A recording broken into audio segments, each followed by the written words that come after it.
Welcome back to my channel. ఎలా ఉన్నారు? అందరూ బాగున్నారా? నేనైతే చాలా బాగున్నాను. ఎనదర్ వ్లాగ్ షేర్ చేస్తున్నాను. సండే వ్లాగ్ మాట. ఆ రోజు లంచ్ కోసం వెజిటేబుల్ ఫ్రైడ్ రైస్ అయితే చేస్తున్నాను. దానికి కాంబినేషన్గా మష్రూమ్ కర్రీ అయితే చేస్తున్నాను. మష్రూమ్ తెచ్చారు. నిషి అన్నది మష్రూమ్ ఫ్రైడ్ రైస్ చేయమని. మష్రూమ్ ఫ్రైడ్ రైస్ ఇంతకుముందు చేసాము.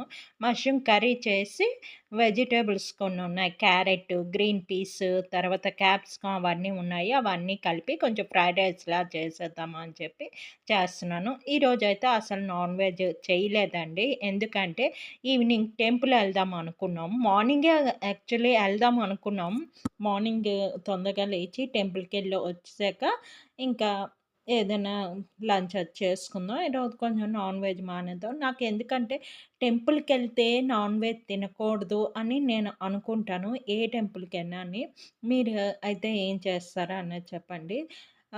ఎందుకో నాకు టెంపుల్‌కెళ్తాము అంటే నాకు నాన్ వెజ్ తినాలి. అంటే తిన్న రోజు సండే, వెడ్నెస్‌డే అలాంటప్పుడు టెంపుల్‌కెళ్ళినా కూడా నాకైతే ఇష్టం ఉండదు. అందుకని మరి నాన్ వెజ్ అది చేయలేదు ఈరోజు. మేము ఎలాగ తినం, పిల్లలకి కూడా మరి చేయలేదన్నమాట నాన్ వెజ్. అయితే vegetable fried rice, mushroom curry చేశాను. మష్రూమ్ అయితే తెచ్చారు. అయితే నాన్ వెజ్ లేకపోతే ఏదైనా స్పెషల్ మటుకు కావాలి. అంటే మామూలు సింపుల్ వంకాయ, దొండకాయ అలాంటి కర్రీలు పెడితే ఇద్దరి మొహాలు మాడిపోతాయన్నమాట మా ఇద్దరు పిల్లలవిని. ఖుషీది, నిషిది ఇద్దరి మొహాలు మాడిపోతాయి. వాళ్ళకి స్పెషల్‌గా మష్రూమ్ గానీ, పన్నీర్ గానీ, లేపోతే స్వీట్ కార్న్‌తో గానీ అలాగేదైనా స్పెషల్‌గా కావాలి అంటారన్నమాట. సరే అని చెప్పి మష్రూమ్ అయితే తెచ్చారు మార్కెట్ నుంచి. మష్రూమ్ అయితే కర్రీలా చేస్తాను. తర్వాత ఇక్కడ వెజిటబుల్స్ క్యారెట్, క్యాప్సికమ్ తర్వాత గ్రీన్ పీస్ తెచ్చారు. అవి ఇప్పుడే దొరుకుతాయి గ్రీన్ పీస్. ఇంకొక నెల ఆగామనుకో మరి వెజిటబుల్స్ సగం మరి కనిపించవండి. కాలీఫ్లవర్ గానీ, గ్రీన్ పీస్ కానీ తర్వాత టేస్ట్ కూడా ఉండవు. ఈ వంకాయలు కూడా కొంచెం చేదు అలాగొచ్చేస్తాయి. ఇంకా సమ్మర్ వచ్చిందంటే ఇంకా వెజిటబుల్స్ అన్నీ మనకి కొంచెం కొంచెం ఐటెమ్సే దొరుకుతాయి. ఇప్పుడే ఉన్నప్పుడే శుభ్రంగా మనం చేసుకొని తినడం మంచిది. గ్రీన్ పీస్ అయితే ఇప్పుడు బాగా దొరుకుతుంది. ఇంకొక 1 మంతే తర్వాత మనకి గ్రీన్ పీస్ అనేది అవి మనకి దొరకవు. అయితే ఇలాగ ఫ్రైడ్ రైస్ అయితే చేస్తున్నాను. నేను ప్రతి ఫ్రైడ్ రైస్ చేసినట్టే శుభ్రంగా అవన్నీ హోల్ మసాలా ఉంటది. అది పౌడర్ చేసుకున్నాను. పౌడర్ చేసి ఉల్లిపాయలేసుకొని ఆ పౌడర్ అయితే వేసి దానిలో పచ్చిమిర్చి ఏసి ఆ వెజిటబుల్స్ అన్నీ వేసి రైస్ కుక్కర్‌లో అయితే వాటర్ వేడి చేసుకొని అందులోకి అదైతే షిఫ్ట్ చేసుకున్నాను. అంతే సింపుల్‌గా. తర్వాత ఇక్కడ మష్రూమ్ కర్రీ అయితే చేస్తున్నాను. దానికోసం కొంచెం ఉల్లిపాయలు వేసుకున్నాను. మష్రూమ్ కర్రీకి ఏంటంటే ఉల్లిపాయలు కొంచెం ఎక్కువే పడతాయండి. ఒక 3 ఉల్లిపాయలైతే వేశాను. క్యాప్సికమ్ కొంచెం ఉంది ఒకటి అది వేసి తర్వాత మష్రూమ్ అయితే వేసాను. ఇది మష్రూమ్ అయితే 2 ప్యాకెట్స్ తెచ్చారు. ఇదేంటంటే ఇంతలా కనిపిస్తది. కర్రీ అయ్యేసరికి ఇంత కొంచెం అయిపోతది కదా! దీనిలో వాటరే చాలా ఎక్కువగా వస్తది. తర్వాత మనం వాటరేసి ఉడకపెట్టవలసిన అవసరం ఉండదు కదా! ఇలాగ ఇంతలా ఎంతో కూరలాగా కనిపిస్తది. తర్వాత అయిపోయేసరికి చాలా కొంచెం అయిపోతదనమాట. అయితే 2 ప్యాకెట్స్ తెచ్చారు. అదైతే ఇలా కర్రీ అయితే చేస్తున్నాను. సింపుల్‌గా చేస్తాను. ఎక్కువ హెవీ మసాలాలు అవన్నీ కాదు. ఇక్కడైతే ఫ్రైడ్ రైస్ అయిపోయింది రైస్ కుక్కర్‌లో. కొంచెం పైన కొత్తిమీర చల్లుకుందాం. ఇప్పుడు ఏం తెలుసా ఇద్దరు పిల్లలు కొత్తిమీర కావాలంటున్నారు. ఆ మధ్యన నేను మీకు చెప్పేదాన్ని కదా! కొత్తిమీర అస్సలు తినడం అనేది ఉండేది కాదు. ఇప్పుడైతే మమ్మీ కొత్తిమీర ఎయ్యు అంటున్నారు. ఏంటో పిల్లలు ఒక్కొక్కసారి ఒక్కొక్కలాగా ఇదవుతారు. మీ పిల్లలు కూడా అంతేనా చెప్పండి. ఇప్పుడు కొత్తిమీర కావాలి అంటున్నారు. అందుకు నేను కొంచెం ఇప్పుడు కొత్తిమీర అన్నిట్లో వాడుతున్నాననమాట. రైస్‌లో కొంచెం కొత్తిమీర ఏసాను. ఇక్కడ మష్రూము మీద మూత పెట్టాక ఎంత వాటరొచ్చింది.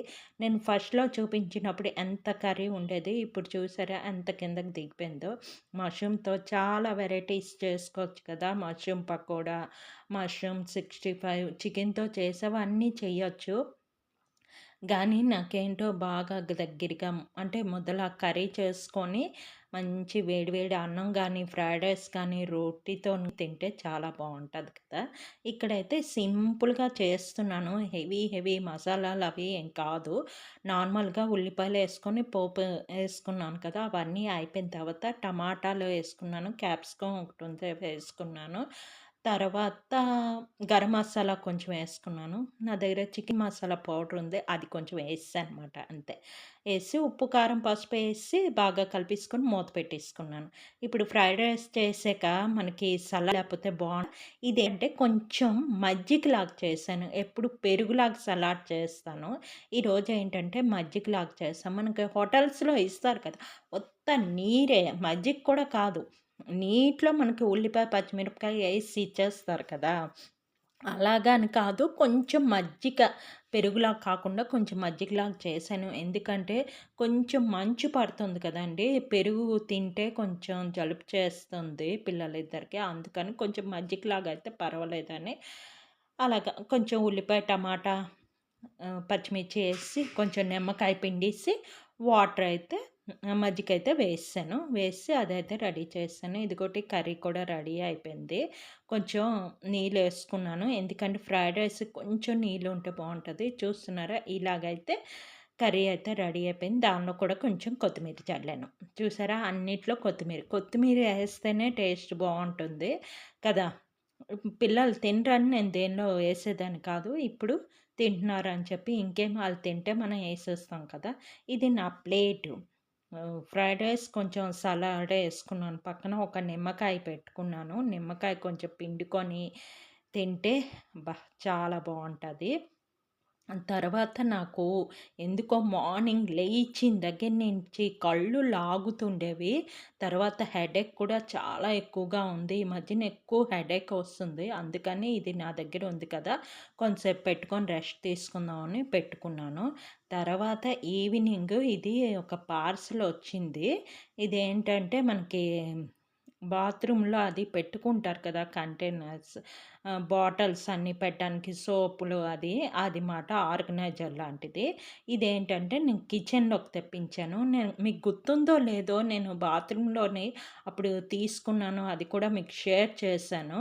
అది దగ్గర 2 ఇయర్స్ అయింది. ఎటువంటి బంక ఊడిపోయి పడిపోవడం గానీ ఏమీ లేదు. చాలా స్ట్రాంగ్‌గా ఉంది. బావుంది అని చెప్పి నేను కిచెన్ దగ్గరకి తీసుకున్నాను. అదేంటంటే సింక్ దగ్గర మనం పక్కన విమ్ డ్రాప్ అవి పెడతాము. ఆ కిందన రోజు క్లీన్ చేయమంటే అక్కడ ఏవో మెతుకులు అవి ఉండిపోవడం, చిరాకుగా అదంతా నాచు పట్టేసినట్టు అయిపోతుంది. రోజు క్లీన్ చేసినా కూడా అదొక స్మెల్ లాగా ఉండిపోతుంది. అందుకు ఇది తీసుకున్నాను గోడకి పెట్టేద్దామని. పెట్టేటప్పుడైతే మీకు షేర్ చేస్తాను. అంతేనండి ఈ వీడియో ఇక్కడితో ఎండ్ చేస్తున్నాను. నా వీడియో కనుక నచ్చినట్లయితే like, share, subscribe. Okay. Bye.